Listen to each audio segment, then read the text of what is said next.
Um, Today's lawsuit is not about mask mandates. It's about the authority of the governor. It's about how we make laws in this state. Our statutes are very, very clear. The governor does have the authority to declare a public health emergency or an emergency predicated on some kind of disaster. But the ability to do that is time limited.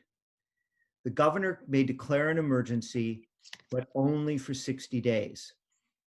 At any time, the legislature can rescind that emergency, but the legislature cannot extend it either other than by a joint resolution. It cannot allow it to remain in place simply by failing to act. And if you think about it, this is consistent with the demands of democracy. Our law recognizes that there are circumstances in which the governor must act unilaterally in an emergent situation and gives the governor the power to do so for a limited period of time. But when that period is over, we return to regular constitutional order. And if, at that point, the governor wishes to make law, he must make it in accordance with the way that our Constitution requires. That is, the legislature must pass a law, he must sign it into existence, and then his role is to administer that law. Under some circumstances, and they may apply here, the governor may make a rule, even an emergency rule. But once this 60-day period is over, a period which is designed to allow the governor to deal with an emerging exigency, this power to act unilaterally is over. With respect to the COVID crisis, the governor declared a public health emergency in early March. That public health emergency expired in mid-May. In an attempt to extend his authority past the 60 days that the legislature had prescribed, the governor, of course, attempted to invoke another statute, Chapter 252, to extend his safer at home order. The Wisconsin Supreme Court said that he could not do that without promulgating a rule. So the governor, although he's had the power to promulgate a rule requiring a mask mandate or any number of other things since the middle of May, has failed to do that. For most of July, he claimed correctly that he had no authority to unilaterally implement a mask mandate. And then, once again, the last minute, he changed his mind and he declared a second public health emergency. That is simply inconsistent with the statutes.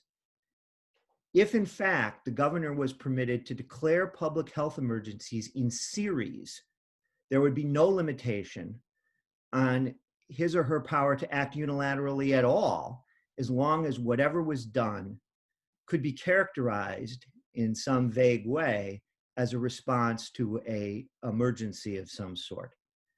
Our statutes clearly don't provide that. They clearly contemplate that there's a 60-day limit. And quite frankly, if they did not, if they gave the governor the power to act unilaterally for an indefinite period of time, they would violate our constitutional separation of powers. So we have filed a lawsuit, and the point of our lawsuit is to seek a declaration that the governor cannot declare a second public health emergency arising from the same underlying set of facts, that is, the COVID pandemic. There are, of course, ways that the governor could, if he wished, attempt to obtain some type of a mask mandate. He could go to the legislature and ask them to pass a law. He could go to the rulemaking process and he could promulgate even an emergency rule. But in all cases, he would have to return to constitutional order. He would have to deal with the legislature. He would have to go through the procedural protections, including public notice and comment and review by the Joint Committee on Rules and Regulations that are associated with the rulemaking process. Instead, he has chosen to act unilaterally so that he need deal with no one on this. And that, it seems to us, is something that he simply cannot do. That is contrary to the law. It's contrary to the state constitution. And although we waited a while to see whether the legislature would act, apparently they are not going to. We believe that it's important for someone to say, look, this is not what our law permits. This is not, however you feel about the COVID pandemic, however you feel about a mask mandate, this is not the way in which this is supposed to be done. That's a brief description of the lawsuit. It's been filed in Polk County, and I'm happy to field any questions or other comments at this point. Yeah, if you have a question, please send me a message so I can call on you and unmute you. Okay. First question is for Scott Bauer of the AP. Go ahead. Hey, Rick, thanks for doing this. Curious, given that the order ends on September 28th, why you didn't do this as an original action in the Supreme Court? And are you confident that you can work your way up to there if necessary by the end of September, which is only a little over a month away? Yeah, I mean, look, I mean, not all, there's been a lot of original actions lately, and we've done our fair share of them. That's not the way that these things are normally supposed to proceed. And for example, if, going back and looking at the various litigation that came at the end of the lame duck legislative session, most of that was not, I think all of it was not done by original action. So there's an option here for us to move for a temporary restraining order. We haven't done that yet. Again, our concern here is, and I don't know what the governor is planning to do with respect to the expiration of the emergency order, but our concern here is that this is just something that the governor is not permitted to do and should not go unchallenged. And I understand that a lot of the public narrative about this is going to be about a mask mandate. Well, we like a mask mandate, or we don't like a mask mandate. And I'm not being anything less than candid with you when I say that from our perspective, this is not about the mask mandate. This is really about how the governor makes law. And these concerns about process are really important, and they shouldn't be reduced to whether or not we like what the president did or whether we like what the governor did.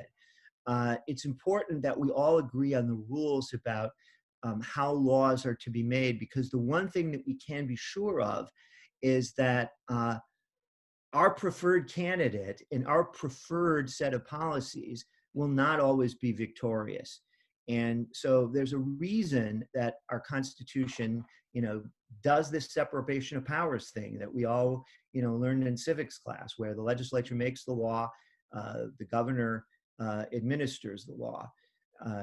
That's the way that we've done it since the beginning of the state. That's the way we've done it since the beginning of this nation. And yes, there may be certain exigent circumstances in which we need to depart from that.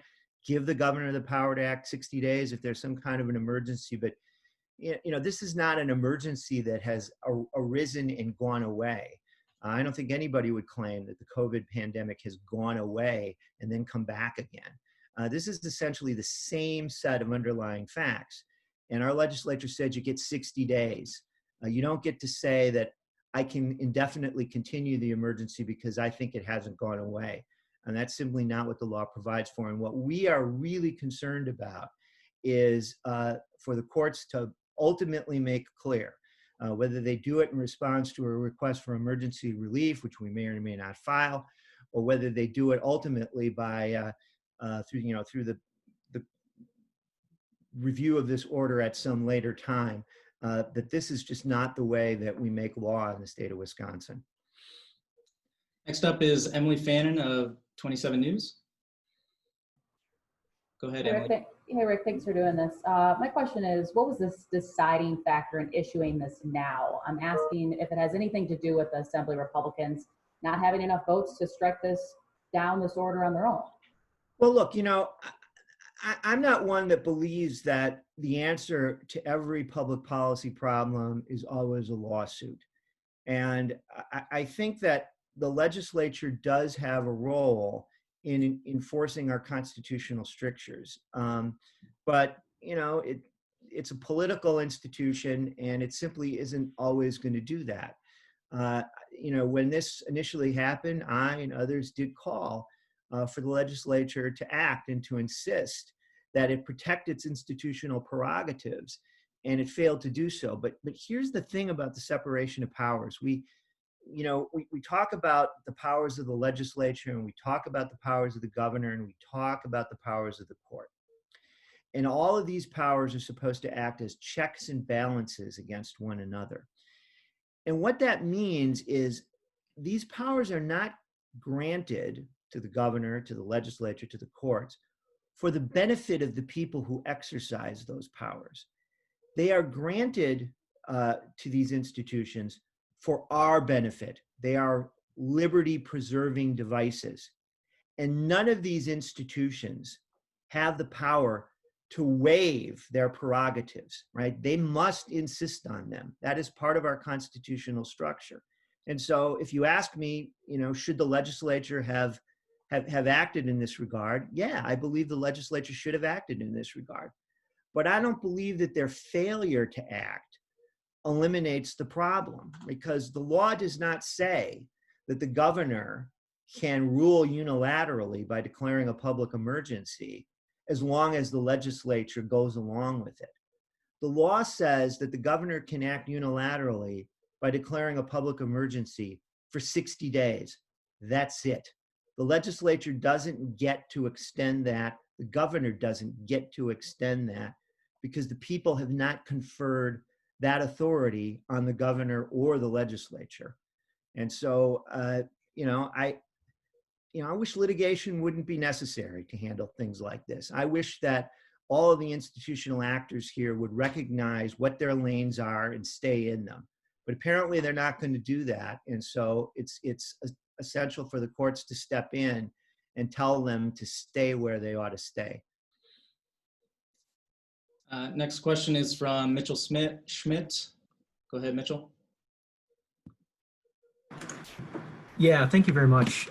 So Evers staff, maybe about a month ago, when the second order was passed, it said that this is essentially a new public health emergency and that warrants this, the mask mandate. I was just wondering if you have any comments on that, or if you think that's a valid argument. It's completely implausible.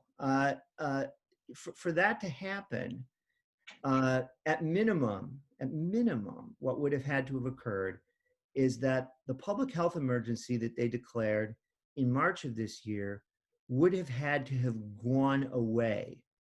Or maybe you could even make a plausible argument if it had become materially different. But nobody believes that. The COVID pandemic has basically stayed with us. It's the same problem today that we had in March. Now, that doesn't mean that our governor doesn't and our legislature don't need to react to that problem. They do.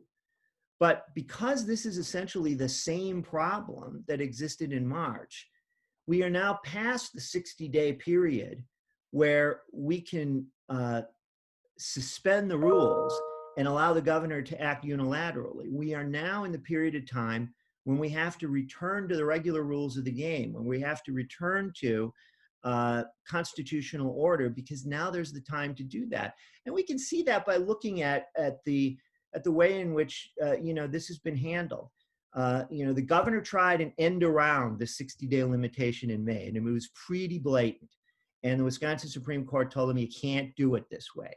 Now, they gave him an avenue to act. I mean, they said, here's what you can do if you want to extend measures to respond to the COVID pandemic, and you don't want to go to the legislature and get a law passed. You can proceed by rulemaking. And rulemaking requires a number of things. It requires a grant of authority from the legislature, and at least in some areas related to the pandemic, the governor would clearly have that. It requires public notice and comment, and it requires a review by the JCRAR. So the problem there for Governor Evers apparently is you can't act unilaterally. You got to point to a grant of authority. You got to work with the public. You got to work with the legislature. But And I understand that, you know, I suppose any governor would want to be able to act alone, but the law and the Constitution simply do not permit it. And the notion that I can do it because the emergency has continued in some way is inconsistent with the statute and inconsistent with our Constitution. And the idea that this is a new emergency because the old one went away, or because this one is materially different from the old one, is simply wrong. I mean, the case counts are what they were in May. In fact, in many respects, the pandemic has gotten a lot better since May, in the sense that hospitalizations and and death rates have thankfully, knock on wood, remained flat. So the idea that this is a new emergency, I think, is just made up, and it's not true, and it is not a basis for suspension of our constitutional order or defiance of the law regarding the way these things work. Last chance for any questions. I don't see any in my queue, so if you have a question, please kind of raise your hand via the chat. Otherwise, I can be reached at colin@will-law.org. That's Colin with 2 L's, or my phone number is 414-607-2558. And then we did record this video, so we can get you a copy if that's something that you need. Seeing no further questions, thank you very much. If you need any more material, a copy of the complaint or our press release, we can get that to you as well. Thank you all for joining us. Thank you very much.